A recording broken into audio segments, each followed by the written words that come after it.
Hey, we have a great new episode today that you won't want to miss. Kevin Van Dam examines one of my favorite techniques, that's flipping the brush, and he has a great new craw pattern. Then, can you trust your buddy's story, or is he just telling you a big fish tale? Rick Clun examines how to use outside information in today's art of angling. But first, Jason Quinn shows us how to be successful getting a crankbait down to 25 or 30 feet in Fishing in 4.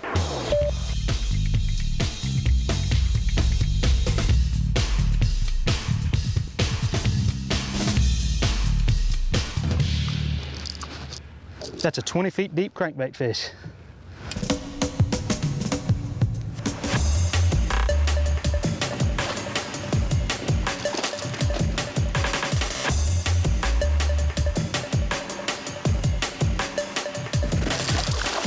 Getting a crankbait to 20 feet is a job, but with the proper setup, anybody can do it.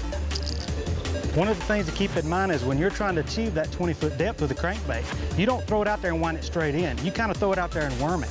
You sweep that rod to the side. You're pulling that bait. When you pull that bait, it's diving till its deepest maximum depth. And once it gets to the bottom, you know instantly because the end of your rod is just sitting there jumping like it is here. Now I'm fishing, I'm hitting the bottom in 22 feet of water right there. And all I'm doing is I'm worming that crankbait. I'm keeping it on the bottom the whole time. I'm not reeling it extremely fast before it's jumping up. I'm just staying right there in contact with the bottom. There she is, look, she nailed it. Ah, that's a big one. That's a giant, that's the one we're looking for. That's what pulling a crankbait 20 feet deep will catch you.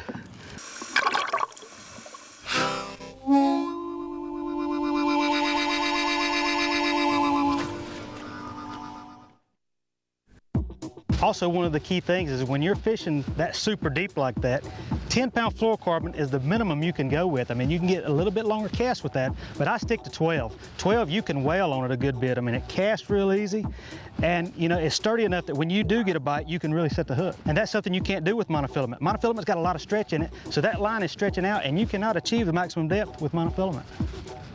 There she is, there's another one. Nice jump, girlie, nice jump.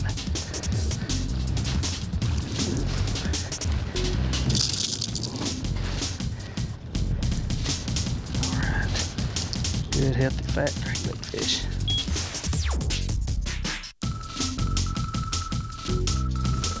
One of the things you got to keep in mind when you want to achieve maximum depths, this is a 3/4 Lord Jensen Hot Lips Express. It is by far the deepest diving crankbait on the market. I'm using 12-pound fluorocarbon and a long rod. I'm using a 7-foot, 10-inch rod because you're trying to make extremely long casts, something you can't do with a 7-foot rod. It's all in the bait and it's all in the rod.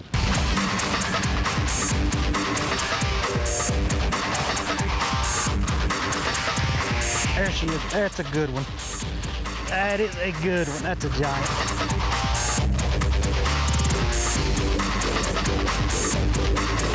That's why I like that color. Because 9 out of 10 times, they fish want it. They got that back hook down there. They eating that color bait. When it comes to fishing a big, deep diving crankbait, this is the colors I like. A little bit of blue, a little chartreuse, and a little pearl. That's as good as it gets. You can sail that thing a country mile.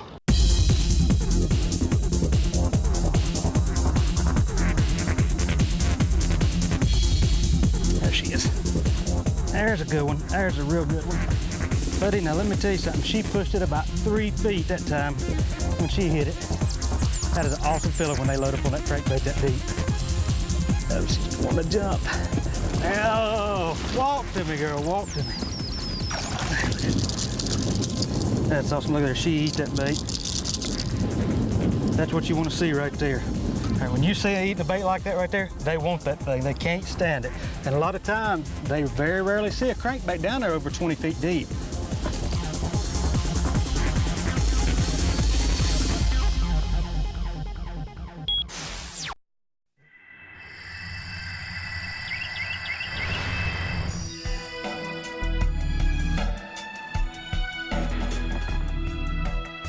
Up next, Kevin Van Dam shows us just how effective flipping in brush can be.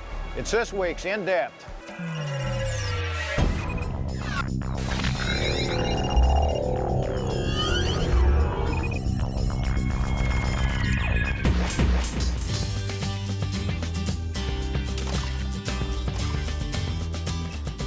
One of the things that's really critical when you're pitching to deeper cover like this is that you let the bait always fall with a total slack line. And when you're pitching out a ways like that, the best way to do that, because you really want to watch the line the whole time down. You know, if you get a bite and let that fish swim 4 or 5 feet, they're going to wrap you up every time. So what I like to do is make my pitch and finish with my rod tip way back behind my head, and that gives me a lot of slack line and I can watch the line the whole time. With this 7-to-1 reel, if I'm back here even at 1 o'clock and one bites it right away, I can and be right there to get the hook into it. So there's a good one right there too. There, I got him. Same tree. When you get a bite out of a spot like that, it's always worth, even though I just tore it all up with that bass in there. I pitched right in there and it didn't even get to the bottom. When the water's like this, you want to use a little bigger, bulkier bait. You know, this is where jigs, or right now I'm using a rage craw that's got tails that really swim in the water. That's a good one. Look at how skinny he is. Big, long one. Let him go. But you want a bait that really displaces a lot of water. And with these pinchers on that, it's almost kind of like the blades of a spinner bait. And I can use a heavier weight, which is a lot easier for me to control when I'm flipping like this. When you get a bite out of a bush like that, you know, it's always exciting. You want to get that fish in. And I've always got several rods rigged. So if I get a fish out of there real quick and my bait's not ready, I got another one that I can just pick right up and pitch right back in there again. Any time of the year, when you're pitching at deeper bushes like this, you're liable to get 4 or 5 bites in one spot, as long as you keep pitching in there pretty quickly. If you let it sit for a minute, chances are they're going to quit biting. I'm always watching that line as it's falling. You know, if it stops, starts, slows down, speeds up, or most importantly, if it goes to a different depth. You know, if you're fishing 10 foot of water, you got a pretty good idea how long it takes to hit the bottom. If it sinks 5 foot and stops, that tells me that's probably a fish. I want to jerk. A lot of them are going to be suspended in these bushes like this, so you really have to focus on that line.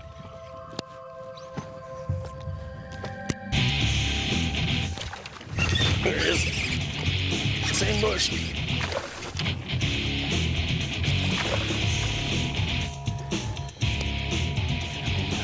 Another nice solid one. They're really liking this orange craw that I've got on there. You know, down here at Falcon Lake in Texas, there's lots of shad, there's lots of tilapia, and there's a lot of crawfish. Look how yellow his mouth is. It's a lot like the color of that craw. But the tilapia have a lot of orange to them too. They're kind of orange and blue. So that's why something like this is a really good color. Most of the time when I'm picking colors, I'm really just looking at the water clarity and then taking into account the forage. So I want something that has a little bit of visibility to it, but you know, if the water's kind of clear, a black worm just silhouettes too much. It's too loud, you know, of a presentation. So we'll use a watermelon or a green pumpkin. But if, you know, if it's just the exact opposite, you know, you want something that they can find. You know, a dark color like a June bug or black neon is a real good color if the water's dirty. Even in this real dirty water, they're eating crawdads, they're eating shad, and they're finding them through feeling them more than anything. That's why a bait like this that has such good pinchers that really move a lot of water is a great bait to choose for flipping. Because in all that cover, they can feel it coming down through that tree, and they'll just reach out there and they'll turn as it's coming. They can feel it with their lateral line, and they'll just inhale it as it goes by. You know, when you're fishing through a maze like this, I mean, there's just brush everywhere. You know, how do you know which bush to flip in? And a lot of times it's just a guessing game. I need to cover a lot of water. But what I'm always doing is looking for something that's different than everything else around it. Not only the bush itself, you know, some of them are a little bushier and thicker, some of them are bigger in diameter, but what I'm looking for too is the depth underneath them, what's underneath them.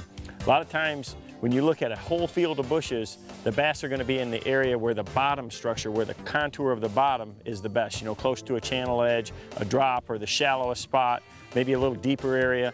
They're going to be at a, you know, an irregularity, but they also will key a lot of times on the different types of bushes. You know, you can see here there's mesquite bushes, there's willows, there's different things. And most of these fish I've found in the thicker mesquite bushes that's real fine, but it's real thick.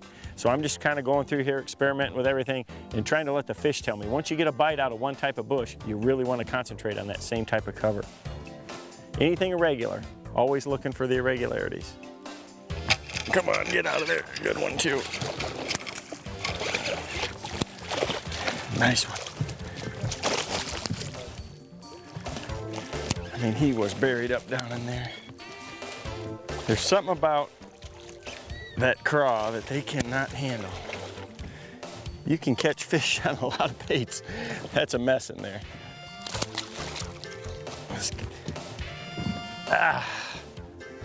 That fish right there was all the way down on the bottom. And that's the one key, is every single time you pitch it out there, you got to measure the depth that you're fishing. I pitched it in there and let it sink all the way to the bottom, and I picked up on it, and it wasn't there. That fish wasn't there. I hopped it one time like that, pulled it up a couple of feet, and it only sank down about a foot. And I knew that I'd pulled it up 2 feet. Something stopped it, either a branch or a fish. I checked it, it was heavy. I didn't know if it was a fish or a branch. I just jerked. And you have to in this situation here, because these fish will just wrap you up.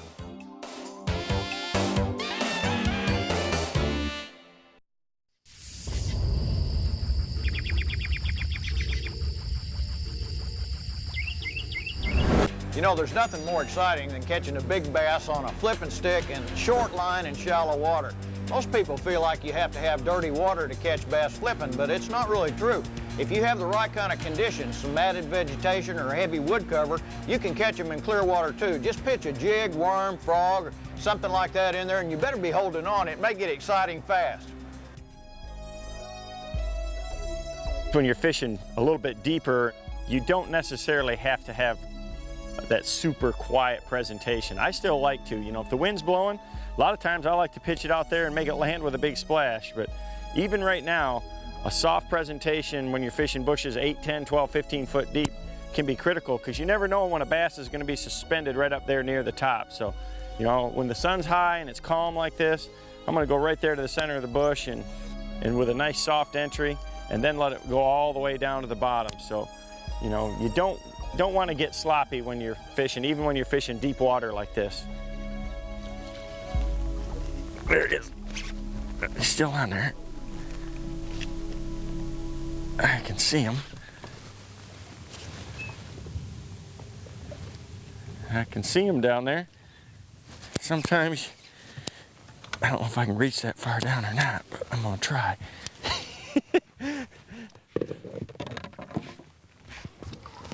Oh, you little stinker. I got him pegged. Sometimes you gotta go after him. Oh, come on. Yeah, I can touch him. Got him. I had him pinned right through the tip of the lip. Man, I'm still hung in there, but you know, that's a good solid fish. The problem when you're flipping this stuff right here is not getting them on, it's getting them out. And you gotta have good equipment, without a doubt. You know, having a good stiff rod, but you don't have to have something like a pool cue out here. You know, you've got this braided line that doesn't have any give. So I like, you know, a little bit longer rod that's got a little bit of tip in it. It's gotta have a lot of power. But when you're flipping all day like this, and a lot of times we're using a big weight, a 3/4 ounce sinker or a 1 ounce jig, you got to be comfortable. So the two things that I do that really help me out a lot is I use a 7-to-1 reel, not only because I can pick up a lot of line if a fish is coming up, but it saves a lot of dead time. I've got a lot more time where my pitches are in the water. You know, when I'm reeling it in to make the next pitch, it comes in a lot faster. And then just having a super sensitive, lightweight rod, it's just a lot less fatiguing over a long day of flipping and pitching. This is hard work fishing this way, but it's so effective you can't afford not to do it.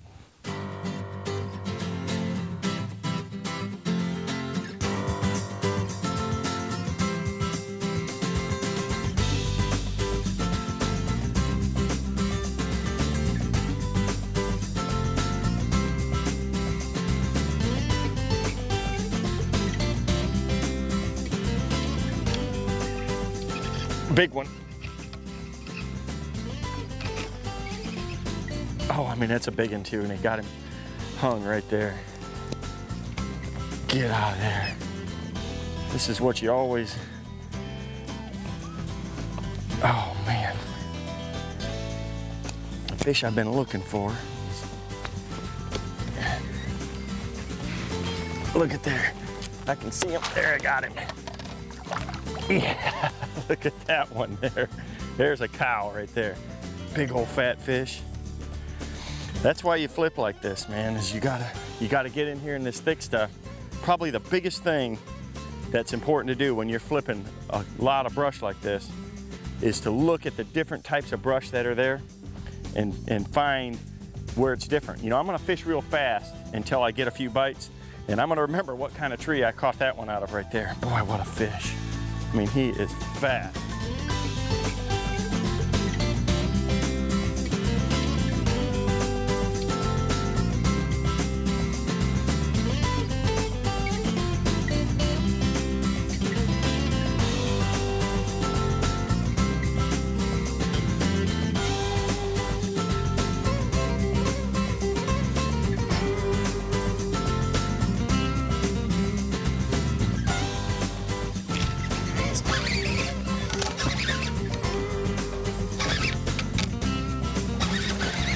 Oh man, that never gets old right there.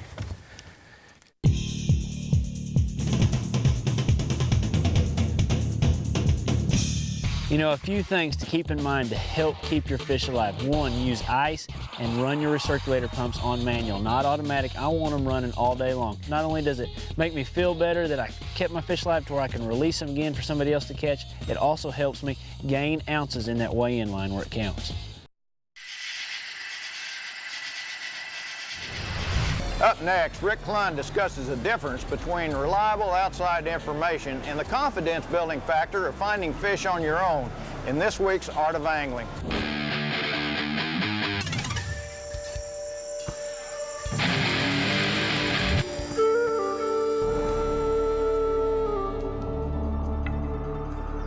You know, philosophically, anybody that's listened to me knows that I'm really not a big fan of getting outside information when it comes to fishing. First of all, most of the time it's not reliable. Even your best friend will lie to you when it comes to fishing. But there are times when you need to do this, and so that's what we'll talk about in today's Art of Angling. You know, fishermen have always had the reputation of being liars, and so is that really true? Unfortunately, I think it's more true than not. One thing I kind of want to point out here is what I've learned, though, is the better the angler, probably the more truthful he is. It's really those beginning wannabe fishermen that tend to brag, embellish, and lying may be a little bit harsh of a word, but they tend to brag, they tend to exaggerate. So if you are a beginning angler and you're trying to get good information, let me give you some tips on what I would recommend. First of all, you know, I joined a bass club, and I learned real quick that when you were in that bass club and a guy is successful, that there were certain ways you could ask questions about fishing that you'd get a good answer, and certain ways you would not get a good answer. You don't go up to him and ask him, where did you catch your fish? Because their fishing area, their fishing lure is very sacred to them, and they're not going to tell you that. The better way is to go up there and go, look, I don't want to know where you caught your fish, but could you tell me the type of water? In other words, were you fishing in the back of the creek or then out in the main lake? You don't even want to ask him his favorite lure, what it was. You just give me a generic. Was it a crankbait? Was it? And most guys, especially the better fishermen, are more than happy to give you that kind of information. And that's really what you want to know. You don't want to learn spots. You want to learn the pattern, the techniques that are working that time of year, and that's what you record in your records. Today we have another excellent source of good information, and that's the internet. You can pull up these national organizations, and they have real good records of the patterns that won the tournament, the techniques, tell you how the guy caught his fish, the exact patterns, the lake conditions. This is incredibly valuable information, and these guys are usually on camera nowadays, so they can't really lie even if they want to. So you're really getting some very accurate information. You know, certainly for the beginner, outside information is valuable. It accelerates your learning process. That's just part of the intellectual journey. But as you mature as an angler, you really need to wean yourself from that outside information, or it will become a thief of the worst kind. What does it steal? It steals your self-confidence. Why? Because that's the only way you're eventually going to have to be forced to make the decisions yourself. How should I fish today? What techniques should I use? So you have to start making decisions, and you have to start, you know, figuring out what the fish are doing. And then you will develop all those things that will make you a great angler.